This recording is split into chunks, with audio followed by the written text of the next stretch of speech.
We are talking about the Japanese racehorse, Yamanin Zephyr. The wind that challenged 3 divisions. It sounds like a movie title, doesn't it? But it's actually the perfect description.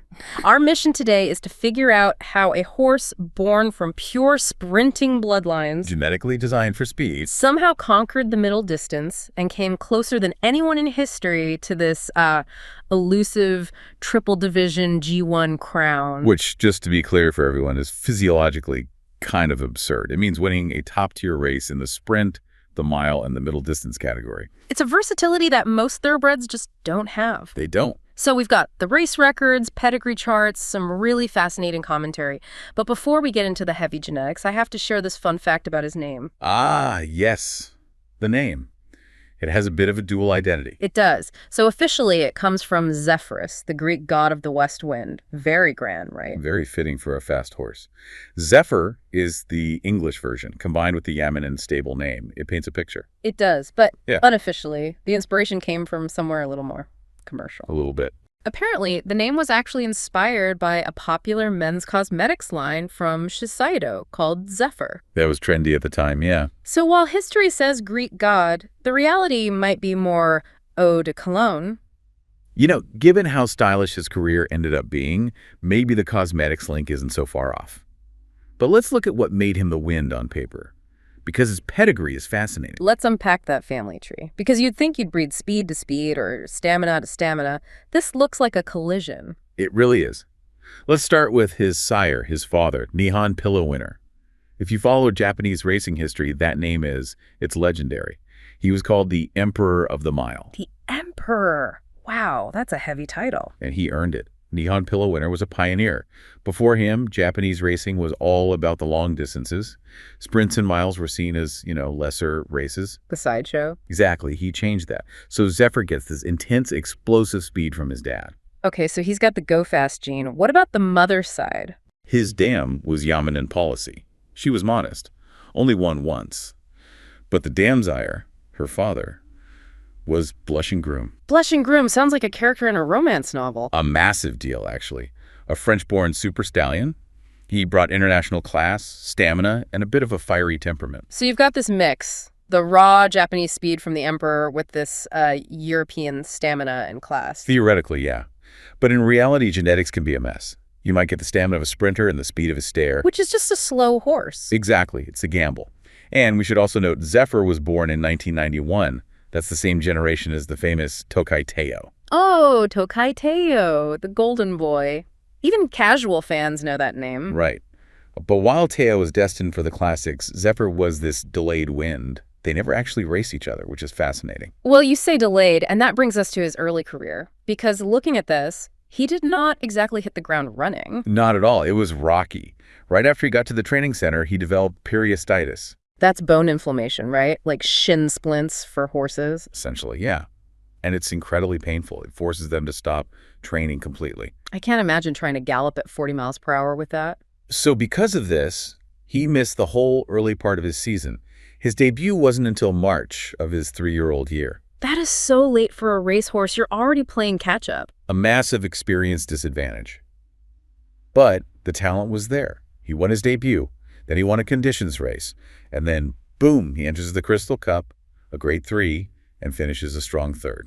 So he's immediately competitive at a higher level. He is. But then, the periosteitis comes back. Oof. Just as he's building momentum, that has to be so frustrating. It's the worst case scenario. It halted his progress completely. Right. While the big classic races were happening, he was on the sidelines. So what happens when he returns? He wins another conditions race, gets his legs back, and then they throw him into the deep end. The Sprinter's Stakes, a grade 1. Wow, straight into a G1. Big leap. He finished 7th. Not a win, but, for a horse with such a broken schedule, it was valuable experience. Okay, so that brings us to 1992. He's got potential, he's got speed, but he's fragile, and this is where the story really takes off. This is the turning point. The team decides to enter him in the Yasuda Kinen. The premier mile race, 1,600 meters. Yep. He had just finished 3rd in a prep race, so he wasn't the favorite. The field was packed with G1 winners. But when the gates opened... What happened? He just stunned them. He battled past everyone to win his first graded victory. And it wasn't just any race. It was a G1. That's a huge leap. And there's some poetry here too, right? Absolutely. First, remember his dad, Nihon Pillow winner? The Emperor of the Mile. He'd won the Yasuda Kinen too, so this was a rare father-son Yasuda Kinen double. That's incredible. It validates the entire bloodline. And second, the jockey was a guy named Katsuharu Tanaka. This was his first ever G1 win. I love that. The horse that came from nowhere gives the jockey his biggest moment. Everything is finally clicking. You would think so. He's a miler, just like his dad. But the autumn of 1992 was messy. How so? The injury again? No, but the results were just all over the place. He was second in one race, which is fine. But then he went to the Mile Championship, another huge G1, and finished fifth. Fifth. That's a bit of a drop-off. Well, the sources suggest travel fatigue, and the winner ran a record-breaking pace. It was a brutal race. Then he goes back to the Sprinter's Stakes. The sprint again? 1,200 meters. He came so close, heartbreakingly close. But Nishino Flower, a phenomenal filly, just unleashed this late surge and beat him. He finished second. So he ends the year as a G1 winner, but he's beatable. He's good, but not a legend. Not yet. That was the question. And 1993 is where he answered it. This is the evolution. Initially, the plan was simple. Let's win the Yasuda Kinen again. Stick to the mile. It's what he's good at. Makes sense. Why fix what isn't broken? But a jockey named Seiki Tabara, who rode him in a couple of trials, went to the team, and he told him, this horse has stamina. He's not just a miler. He can go longer. That's a really bold claim for a horse bred from a sprinter. We're talking about stretching to 2,000 meters. The middle distance. It's a totally different energy system. But Tabara was convinced Zephyr wasn't just fast. He was strong. He believed he could handle the Tenno show autumn. So the goal changes. The ultimate goal becomes the Tenno show, that prestigious 2,000-meter race. But he had to get through the spring first. Right. Under a new jockey, Yoshitomi Shibata, he won his prep race, the Kyohei Spring Cup, and then he went back to the Yasuda Kinen. To defend his title. And he did it. Back-to-back wins. And, just like before, he gave his jockey, Shibata, his first ever G1 win. He's a kingmaker. If you want your first G1, just get a ride on Yamanin Zephyr. Apparently. But now, having conquered the mile again, the real test was coming. The Tenno show. Uncharted territory. Okay, let's set the scene for this race. Because the field, it seems kind of chaotic. Chaotic is the right word. The heavy hitters were all gone. Majiro McQueen, the legend, retired from injury just days before. Tokai Taiyo was sidelined. Rice Shower was out of form. So the big favorites are out. Zephyr, the two-time Yasuda Kinen champ, he must be the top choice now, right? You'd think so. No. He was the fifth choice. Fifth? How is that possible? That seems so disrespectful. It just shows you the bias. People did not believe a miler could last 2,000 meters at Tokyo. They thought his sprinter genes would betray him on that long uphill finish. So who were they betting on instead? Well, sitting there as one of the favorites was a horse named Twin Turbo. Oh, Twin Turbo, the one who runs like his tail is on fire, right? Yeah, Tim. He only knows one speed. All out from the very start. So the gates open, what happens? Twin Turbo does what Twin Turbo does. He just blasts to the front. He stretches the field out completely. Which is dangerous for Zephyr. If you chase a suicide pace, you burn through that stamina that people already think you don't have. Exactly. But Zephyr stayed cool. As they entered that long final stretch, Twin Turbo finally collapsed. The turbo blew out. Ran out of gas. He did. Yeah. Yamanin Zephyr moves up and takes the lead. He looks like the winner. But then the drama starts. Okay, who comes after him? A horse named Sekide Ryoo, and you will not believe who was riding him. Don't tell me. Katsuharu Tanaka. Zephyr's old jockey. The guy Zephyr gave his first G1 to. The very same. You cannot script this. The old partner coming back to steal the glory. And it looked like he was going to do it. In the last couple hundred meters, Sekite Ryoo surged. He actually passed Zephyr. He got his nose in front. So Zephyr is beaten, he's tired, his lungs are burning, he's been passed. Most horses quit right there. The other guy is faster today. But this is where you see the difference. Zephyr refused to yield. He fought back. He dug into some reserve of willpower that you just can't see on a pedigree chart. He clawed his way back inch by inch. They hit the wire together. A photo finish. And the result? Zephyr. By a nose. Unbelievable. Just sheer grit. It was pure willpower. His sire, the Emperor of the Mile, could never win at that distance.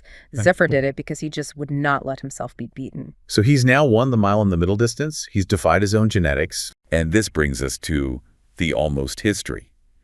The team decides to make the Sprinter's Stakes his farewell race. The 1,200-meter sprint. The shortest, fastest one. Think about the audacity. If he wins, he holds G1 titles in the sprint, mile, and middle distance. The three-division crown. It's the holy grail. And it's his last race. Win and you're immortal. The pressure must have been huge. And standing in his way was a young monster named Sakura Bakushin-O. Oh, I know that name. Arguably the greatest sprinter in Japanese history. He is. Yeah. And he was just starting his reign. Zephyr ran his heart out. But Bakushin-O was a specialist in his prime. Zephyr finished second. Second place, so he missed it. He missed it. But he came closer than anyone. His final record, 20 starts, 8 wins. So that brings us to his legacy. Because in 1993, it was an incredible year for him. He won 2 G1s. And he won a bunch of JRA awards. Best older colt, best sprinter. Okay, so surely he's the horse of the year. You would think so. He was the only horse that year to win 2 G1 races. The only one. The only one.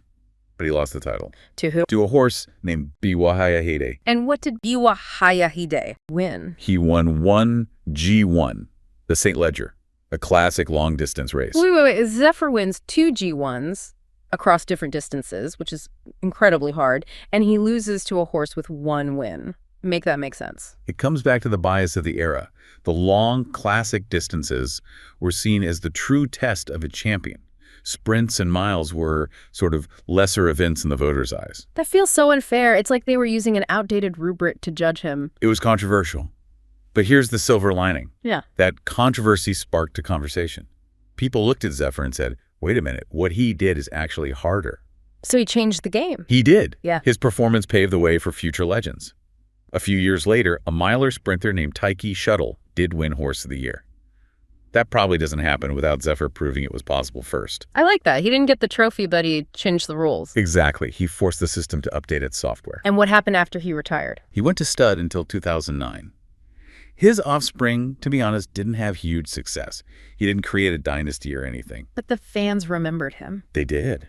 The Zephyr spirit lived on.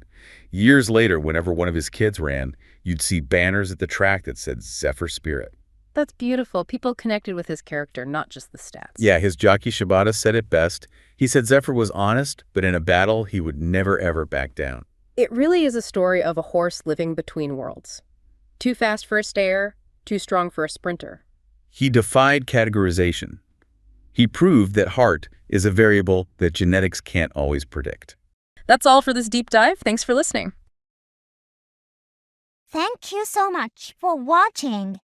If you enjoyed this video, please like and subscribe for more.